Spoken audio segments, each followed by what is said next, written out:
In the endless dark of space, a weak signal floated across the stars. It traveled through ancient systems, over sleeping worlds, past mighty empires. It cried the same message, again and again. Help us. Our world is falling. Many heard it. The Serathi Empire heard it. They turned their great ships away. The Eldar courts heard it. They whispered and shook their heads. The great minds of Sandria Prime heard it. They laughed and silenced their radios. Nobody wanted to answer. It was dangerous. It was a trap, some said. It was a lost cause, others whispered. Why would anyone risk their lives for a dying species? That was the question asked across the galaxy. The signal grew weaker. The voice behind it grew desperate. But no one came. Until Earth heard it. In a hidden base deep under the Pacific Ocean, Earth's scientists caught the message. At first, it was just noise. Broken, sad, weak. But after long hours of decoding, they found the words. Help us. Our world is falling. The message was old, traveling for years through space. Maybe it was too late. Maybe there was nothing left to save. But Earth was different. Humans were different. When others ran from danger, humans moved toward it. When others closed their doors, humans opened theirs. And so, a meeting of the United Earth Council was called. In a shining room high above the clouds, the leaders of Earth sat around a great table. The mood was heavy. Fear was thick in the air. Is it real? One asked. Could it be a trap? Another whispered. We are still recovering from the last war. A third warned. We cannot risk our people. For a long time, there was only silence. Each leader stared at the signal, still playing on the giant screen above them. A broken, tired voice begging across the stars. And then, a young commander stood up. Her name was Elena Cross. Her voice was steady, but her eyes burned with something no one could miss. Hope. If we don't help, she said, then what are we? The room stayed silent. One by one, the council members lowered their heads. One by one, they nodded. The decision was made. Humanity would answer the call. Preparations began at once. A small rescue team was chosen, the best of Earth's explorers, scientists, and soldiers. Their mission: travel across unknown space, find the source of the SOS, and offer help if they could. The ship they would use was Voyager Hope, an experimental deep space vessel. Fast, strong, and built for long survival in space. Commander Elena Cross would lead the team. The launch was set for 7 days later. Across Earth, people watched with pride and fear. For many, this was humanity's greatest step into the unknown. And maybe their last. The night before launch, strange things began to happen. At the Voyager Hope's control center, screens flickered. Radios picked up ghostly whispers, words no one could understand. In the ship's computer system, a new message appeared. No one had sent it. No one knew where it came from. The message was simple. Only 3 words. Do nanoti killam. At first, the engineers thought it was a prank. A hacker, maybe. But when they tried to trace the message, the systems crashed. Security teams searched the entire base. Nothing was found. The engineers wiped the ship's systems and rechecked everything twice. Still, as the ship's engines powered up for final tests, the same words appeared again, blinking slowly on the main screen. Do nanoti killam. Commander Cross stood on the bridge, staring at the words. Her crew gathered around her, their faces tense. She could feel their fear. She could feel her own. But she also knew something else. Fear had never stopped humans before. It wouldn't stop them now. With a deep breath, she gave the order. Prepare for launch. The engines roared. The Voyager Hope rose toward the stars, and the message faded from the screens, leaving only silence behind. But in that silence, somewhere far across the galaxy, something ancient watched and waited. The Voyager Hope moved through space like a silver arrow. Behind it, Earth grew smaller, just a tiny blue dot against endless black. Ahead of it lay the unknown. The crew stood at their stations, eyes sharp, hearts heavy. Commander Elena Cross walked slowly along the main deck, watching her team. They were the best, brave, skilled, and ready. But even the best could feel fear. Out here, in the cold dark, fear was a quiet whisper at the back of every mind. For the first few days, everything went smooth. The stars stretched around them in silent beauty. The engines hummed a steady song. People joked, shared stories, laughed to chase away the tension. But deep in the ship, hidden in the wires and metal, something had come with them. Something unseen. Something patient. It started small. First, the ship's clocks began to drift, losing seconds here and there. Then the lights in the lower decks flickered, even though no faults were found. Minor glitches, the engineers said. Nothing serious. But Commander Cross didn't believe it. She felt something was wrong. She just couldn't prove it yet. On the sixth day, the real trouble began. The ship's navigation system went blind. The stars outside no longer matched the maps. The Voyager Hope was drifting off course. Panic filled the control room.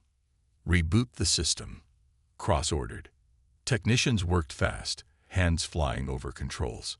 The ship's computer screens flashed strange symbols no one could read. For a moment, every screen on the ship went black. Then, slowly, they lit up again. But now, a new message scrolled across them. Still time to turn back. The crew gathered in the command room. Fear was no longer hidden on their faces. "What if this is a warning?" whispered Dr. Malik, the ship's science officer. "Maybe we were not meant to answer that call." Commander Cross stared at the dark windows. The stars outside seemed colder now, darker, more distant.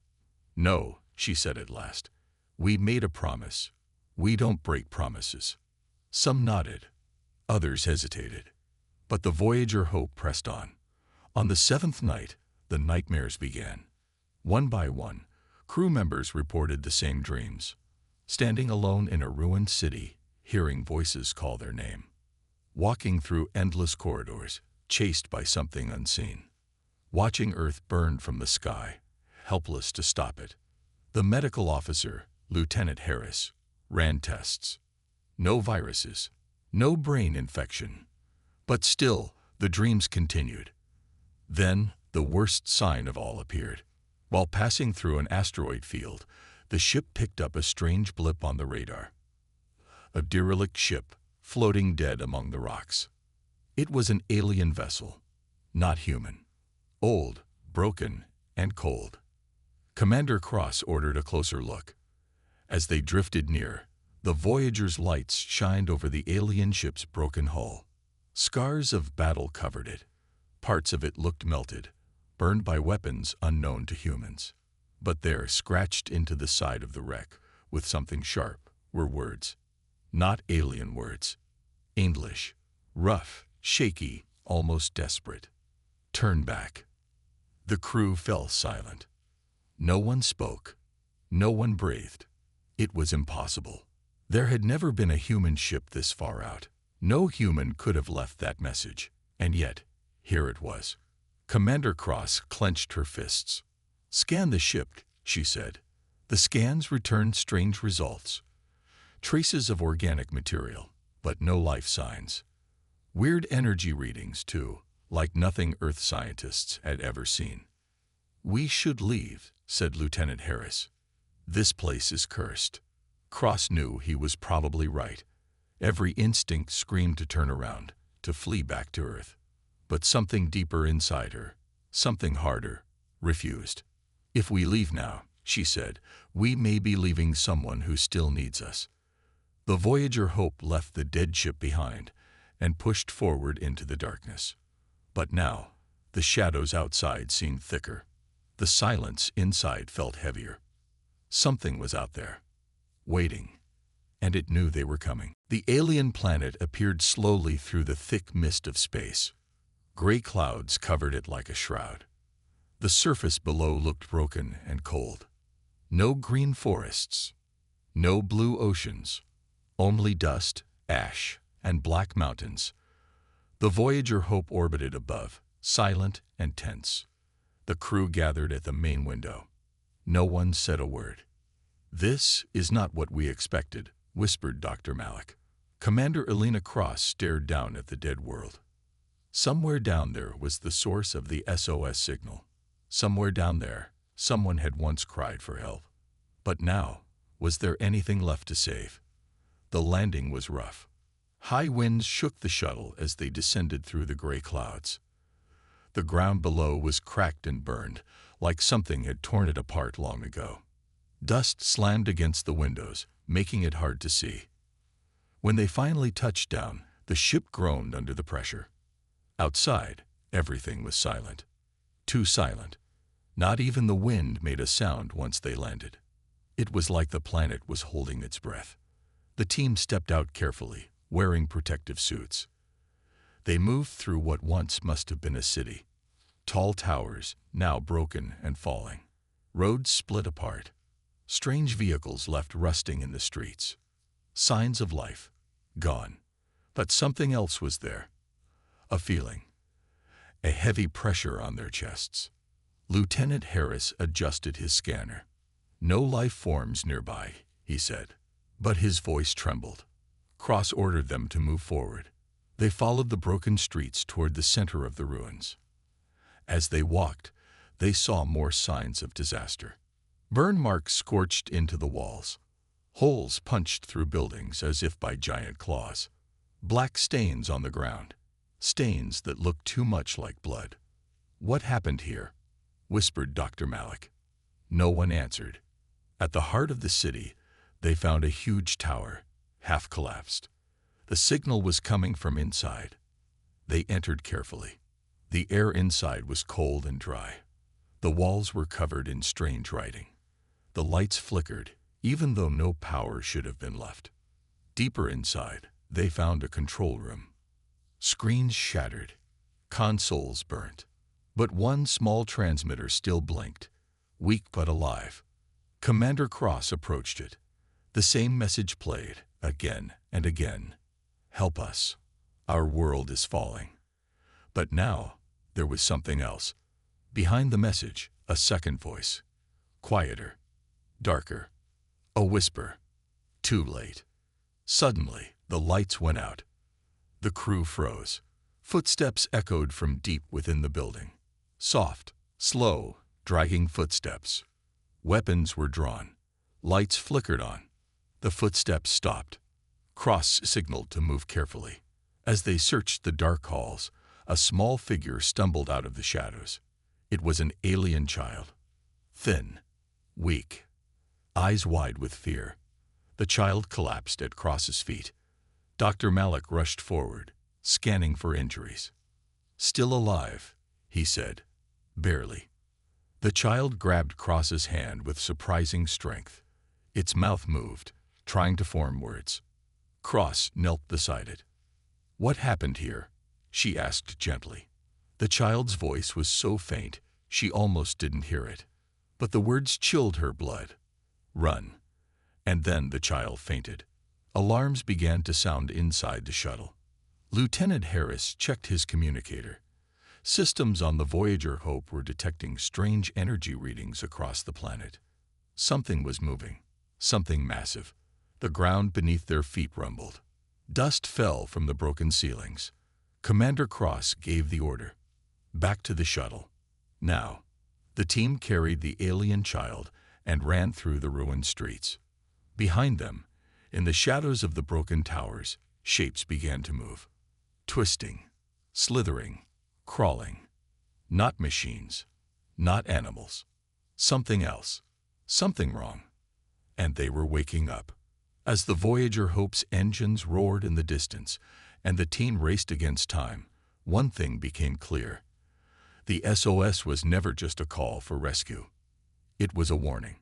And now, humanity had stepped into the nightmare. The crew ran as fast as they could. The ruined city shook under their feet. Strange, deep sounds rumbled through the air, like giant beasts waking from a long sleep. Commander Elena Cross led the way, the alien child in her arms. The others followed close behind, their weapons ready, their faces pale.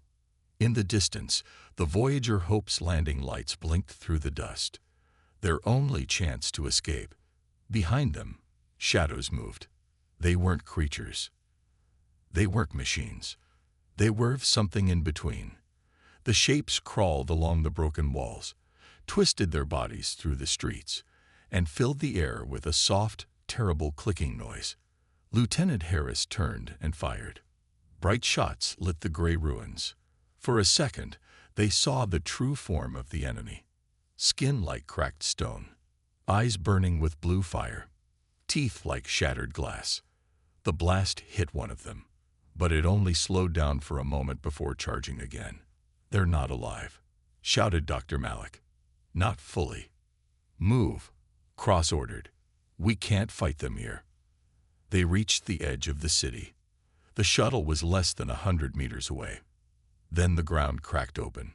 From deep beneath the ruins, a massive creature burst through the dust. A nightmare of steel and flesh. Its roar shook the bones inside their bodies. The team split up, dodging debris and energy blasts as they sprinted toward the ship. Bullets and plasma beams filled the air. Harris was hit by flying rubble, but kept moving, limping hard. Cross didn't slow down. The child in her arms whimpered, clutching her tighter. At last, they reached the shuttle. The ramp lowered. Security drones fired at the chasing monsters, slowing them just enough. Cross threw herself into the ship, the others right behind her. "Lift off. Now," she shouted. The pilot didn't wait for a second order. The shuttle roared upward, leaving the broken world behind. Below them, the creatures howled and reached toward the sky. But it was too late. They were gone. Back on the Voyager Hope, the ship's doctors rushed the alien child to the medical bay. The crew gathered in the command room. Tired, bruised, shaken. "What the hell were those things?" said Lieutenant Harris, holding an ice pack to his head. Dr. Malik looked through the samples they had collected. Dust, broken tech, tiny fragments of the ruined city. "I think," Malik said slowly, "they were the original people of this planet." The others stared at him, shocked. "You mean those monsters?" Harris said. "They weren't always monsters," Malik said. "I found traces of nanotech in the air. Machines small enough to change cells, to change life itself." Cross frowned. "Changed into what?" Malik's face was grim. "Weapons." The truth hit them hard. Whoever lived on this planet had tried to save themselves by merging with machines, but the machines had gone too far. They had lost their minds. Their bodies twisted into horrors. The real people were gone. Only monsters remained.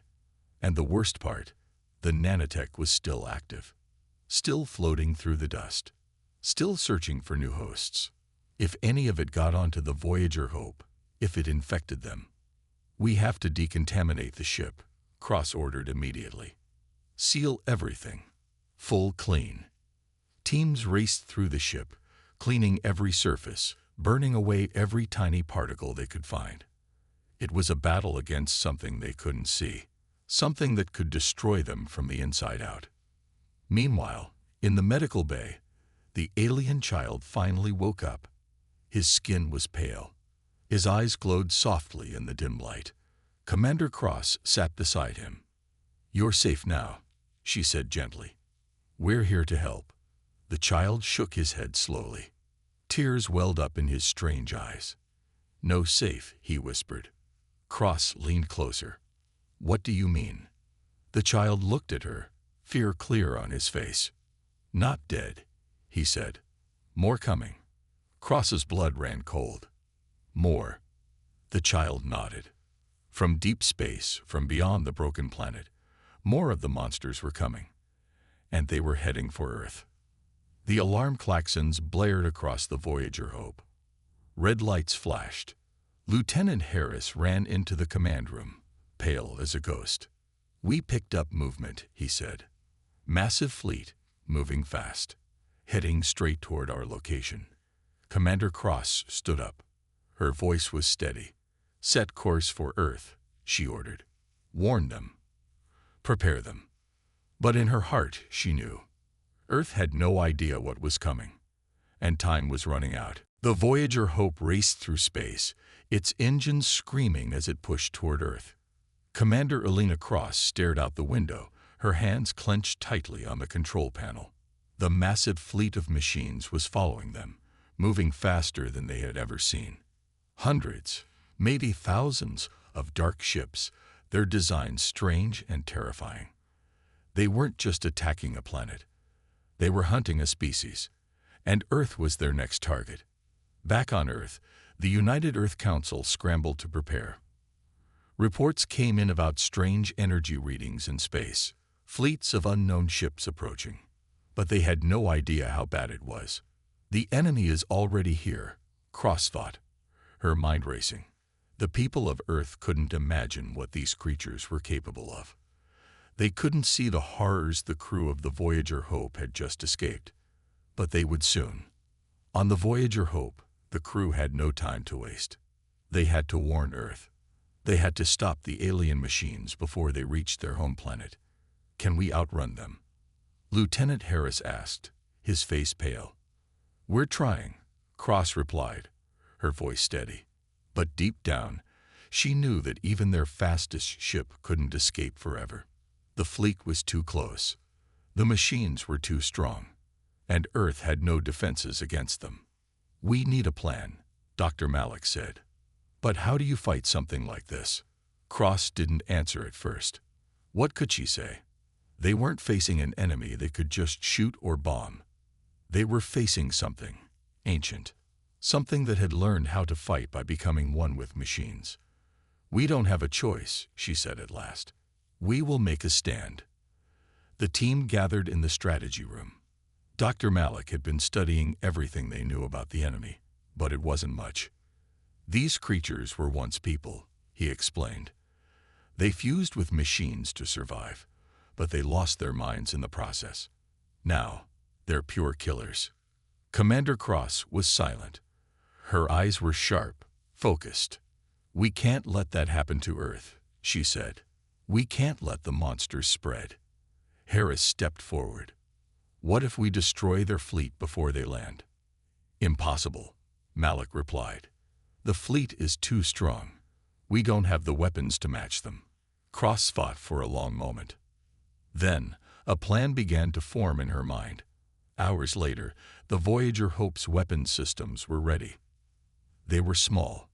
They were few. But they were all they had. I don't care if it's a suicide mission, Cross said, staring at the team. We need to stop that fleet from reaching Earth. This is our only chance. They all nodded. They knew what had to be done.